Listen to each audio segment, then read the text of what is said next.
ഇത് നമ്മുടെ പാലച്ചീരയുടെ ചെടിയാട്ടോ. അതിൻ്റെ അകത്തുനിന്ന് ദേ നല്ല വലിയ ഇലയുള്ളതൊക്കെ ഞാൻ എടുത്ത് മാറ്റുവാണ്. എന്നിട്ട് നോക്കി പറിച്ചെടുത്തിട്ട് ഇതെല്ലാം അങ്ങ് പറിച്ച് കളയാൻ പോകണേ. ഇതങ്ങ് വലുതായിട്ട് ദേ എന്നെക്കാളും പൊക്കായി നന്നായിട്ട് ദേ പൂവൊക്കെ വന്നു തുടങ്ങി. അപ്പം സാധാരണ ഞാൻ എല്ലാ വർഷവും ഇതിൻ്റെ പൂവ് വരുമ്പോൾ ഒരെണ്ണം അതങ്ങനെ അങ്ങ് നിർത്തും കേട്ടോ. നിർത്തി കഴിഞ്ഞിട്ട് ഇത് ഉണങ്ങി വരുമ്പോൾ ഇതിൻ്റെ വിത്തെടുത്തിട്ട് നമുക്ക് അടുത്ത വർഷത്തേക്ക് നടാലോ. ഇത് കഴിഞ്ഞ വർഷം മുതൽ നിൽക്കുന്നതാണ് പോലെ ഓരോ കടകൾ നിൽക്കുന്നത് കേട്ടോ.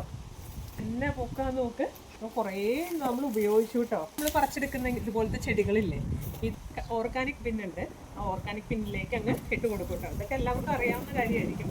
പിന്നെ ഒത്തിരി ഉള്ളത് കൊണ്ട് ഇതിങ്ങനെ അങ്ങ് ഇട്ട് കൊടുക്കുന്നു. ഞാൻ കടയപ്പാടെ പറിച്ചെടുത്തെങ്കിലും കുറച്ച് ബുദ്ധിമുട്ട് പോലെ തോന്നിയിട്ടോ. അപ്പോൾ ഇതുകൊണ്ട് കട്ട് ചെയ്ത് ചെറുതാക്കിയിട്ടങ്ങ് നമ്മൾ കമ്പോസ്റ്റ് പിന്നിലേക്ക് അല്ലെങ്കിൽ നമ്മുടെ ഓർഗാനിക് പിന്നിലേക്ക് അങ്ങ് ഇട്ട് കൊടുത്തു കഴിഞ്ഞിട്ടുണ്ടെങ്കിൽ എളുപ്പമുണ്ട് കേട്ടോ. അങ്ങനെ ഇവിടെ മൊത്തം ക്ലിയറാക്കി എടുക്കുവാണ്. ക്ലിയറാക്കി എടുത്തിട്ട് ഈ തവണത്തെ ബീട്രൂട്ടും അതുപോലെ പാലക്കിൻ്റെ അരിയുണ്ട്, അതും കൂടെ അങ്ങ് മുളപ്പിച്ചെടുത്ത് കഴിഞ്ഞിട്ടുണ്ടെങ്കിൽ ഇതുപോലെ തന്നെ ഒരു വർഷം നിന്നോളൂ കേട്ടോ.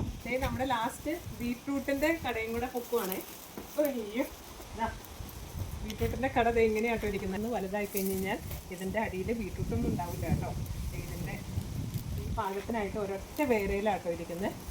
അപ്പോൾ ഇതും കൂടെ അങ്ങ് കളഞ്ഞേക്കാം. കുറേ നാളായിട്ട് നിൽക്കുന്നതല്ലേ.